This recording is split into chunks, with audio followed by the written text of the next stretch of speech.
And here to take us through these employment numbers for this week, we welcome our very special contributor, Larry Summers of Harvard. So Larry, more jobs were created than expected and unemployment was lower than expected. How do you interpret them? David, these were good numbers. They showed an economy that, at least as of November, was still looking pretty robust. Some of the greatest fears that the economy was turning over certainly look to have been falsified by this number.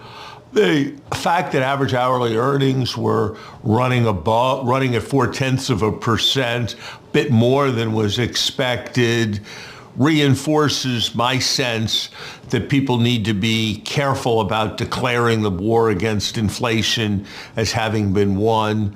They need to be nervous about what could happen from supply shocks, from other adverse developments. But I read these as a pretty favorable number. They certainly make a soft landing look more in play, although I certainly think it would be a mistake to treat a soft landing as something we can take for granted or be confident about. What do they say to the Fed, do you think, Larry? Because on the one hand, you say, boy, this is a pretty robust labor economy. We don't need to cut too soon. And people were expecting some cuts.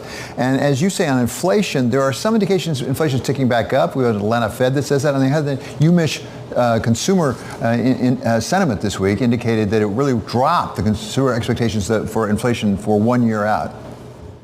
Look, I think the Fed's got to be very careful. Progress has been made against inflation, but they've got to make sure that it keeps being made, and they've got to make sure that once it's made, it's entrenched and locked in. And I think this will make it easier for them to do that. They've got a very tricky problem at the Fed, because whenever people conclude that it's looking good, that we're not going to need more rate increases, long rates come way down, and the stock market has a tendency to go up, and that then undoes some of the tightening that they have already put in place. So I think it's very hard to know what's going to happen. I still think the market is a bit overpricing how much easing the Fed's going to decide it can prudently undertake. But those issues are very much at the margin, unlike the situation we had a couple of years ago, where it seemed to me the Fed was very far off. So I think the Fed's in broadly the right place of watchful waiting. But the moment they turn or announce they're going to turn is going to be a seismic moment. And for that reason, they probably need to be very deliberative and careful about getting to that point and waiting until they see some overwhelming evidence of inflation being locked in low, or see some real evidence of the economy turning over. And I don't think we have either of those at this point. Larry, let's turn to something that's very much in the news once again this week, and you have spoken out about it, and that is the rise of anti-Semitism, at least on some college campuses. We had the 3 university presidents go down and appear in Congress from your own Harvard, as well as MIT and Penn. And if they meant to put an end to this, they certainly did not succeed as of right now. It looks like, if anything, got to be more so. But this is one of my questions. You ran Harvard. You were a president there, but you also were at very senior levels in the government. When things start to go off the rails, when you start to lose control of the narrative, how do you get it back? Because we have everybody now wanting to run universities for the college presidents, whether it's Congress or whether contributors or whatever. How do you regain control of the narrative? I think this is as difficult a moment for elite higher education as any moment since the Vietnam War period, perhaps more difficult. I think everybody needs to take a bit of a deep breath. I've had considerable sympathy with some of the things that have been said by both people in the government and by some of the billionaires, some of the donors to these universities.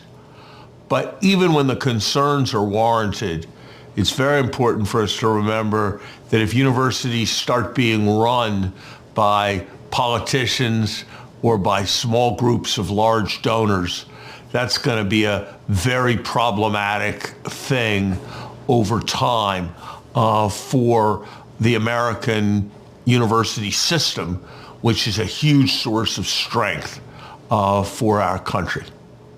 That said, David, we have to recognize that there's been a double standard in how incidents of racism have been regarded in the past, incidents of what people call microaggressions, incidents of things that make people feel hurt or sensitive have been regarded in the past, and the way things that are abhorrent to the sensibilities of so many of us have been regarded in the last several months.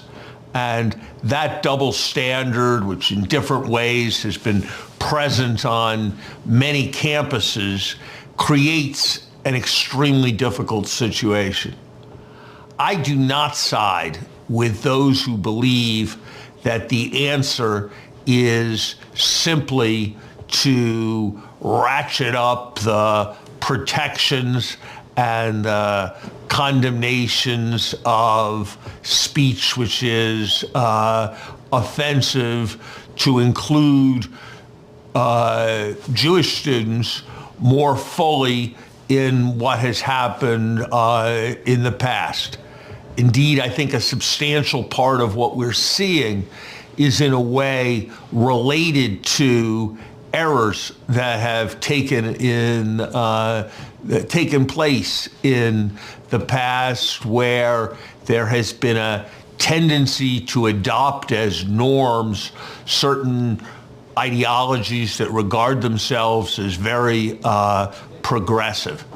And so I think we all need to step back, and it's not going to get done in a week or a month, and think about the task of norm setting.